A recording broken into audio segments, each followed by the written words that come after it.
Every map you've ever seen shows the same thing: borders, dozens of them, hundreds, lines drawn by wars, treaties, and accidents of history. You've never known a world without them. But what if, tomorrow, every single one disappeared, except one?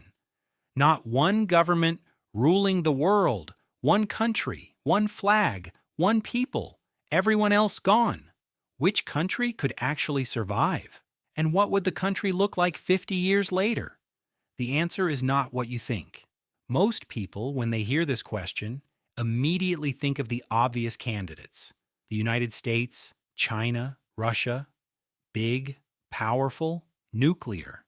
But power, as it turns out, is almost completely useless in this scenario, because the real question isn't which country has the biggest army, it's which country could keep its people alive and rebuild civilization completely alone. And when you run those numbers, the list gets very short, very fast. Food. Not imported food. Food you can grow yourself. In 2023, the United Nations Food and Agriculture Organization calculated that fewer than 20 countries on Earth produce more calories than they consume. The rest depend on trade to feed their populations. Remove that trade overnight, and you're looking at famine within months. Energy. Every modern economy runs on it. Hospitals, water treatment, refrigeration. Without power, a country doesn't slow down, it collapses.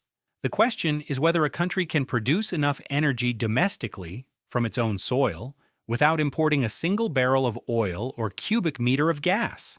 Raw materials: steel, copper, lithium, rare earth minerals, the components of everything from medicine to infrastructure to communication. No country on Earth has all of them, but some come close. Population size: too small, and you don't have the labor force to run a civilization. Too large, and you can't feed everyone with what you grow. There's a number that researchers at the University of Copenhagen described in 2019 as the civilisational sweet spot: large enough to maintain specialization, small enough to be self-sufficient. It sits somewhere between 50 and 200 million people. Run every country through those four filters. Most don't make it past the first one. The United States clears the food filter easily. The American Midwest produces enough grain to feed its population several times over. It has domestic oil, domestic gas, and the largest coal reserves on the planet. Its raw material situation is strong but not complete. It imports significant quantities of rare earth minerals, primarily from China. The real vulnerability is population. 330 million people is a large number to keep organized without external trade. In the first decade, the disruption would be severe. But the fundamentals are there. Russia is in some ways the most self-sufficient country that has ever existed. It has the world's largest forest, enormous agricultural land, and sits on top of almost every natural resource a civilization needs: oil, gas, coal, iron, diamonds, gold, rare earth minerals. Its weakness is population: 144 million people spread across the largest landmass on Earth, much of it frozen. Running infrastructure across that geography, alone, with no imports, is a generational challenge. Brazil is the entry that surprises people. It produces more food per capita than almost any nation on Earth. It has the world's largest freshwater reserves. Its agricultural diversity, coffee, soy, beef, sugar, tropical fruits, is unmatched.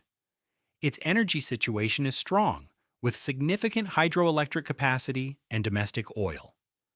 The weakness is industrial raw materials and the complexity of its tropical ecosystem, which requires constant management to maintain productivity. Australia makes the list for one reason that overrides everything else. Per capita, it is the most resource-rich country on Earth. Iron ore, coal, gold, uranium, lithium, it sits on top of almost all of it. It also produces far more food than it consumes. The problem is population, only 26 million people, and geography. An entire civilization run by 26 million people, spread across a continent the size of the continental United States, with no neighbors to trade with. What doesn't make the list is more interesting than what does. Japan, one of the world's most advanced economies, imports nearly 60% of its food and almost all of its energy. Remove global trade and Japan is in crisis within a year. The same is true for South Korea, the United Kingdom, and most of Western Europe.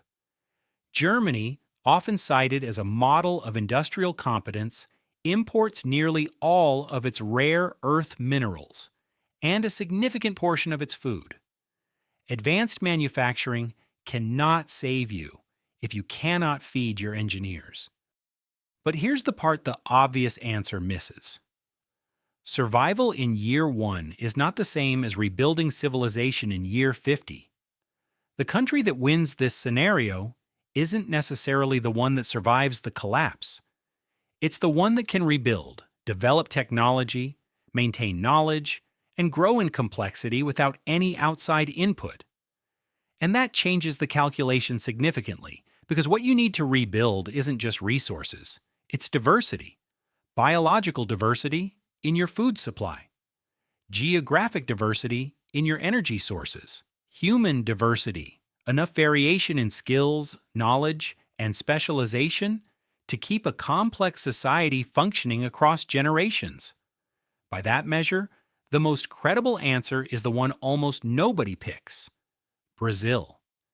It has the agricultural land, it has the water, it has the energy, it has a population large enough to maintain specialization, and it has something none of the other candidates have in the same measure: the world's largest reservoir of biological diversity, sitting in the Amazon basin, which represents 10% of all species on Earth. In a world where your civilization must sustain itself forever with no outside input, biodiversity is not a luxury. It is insurance.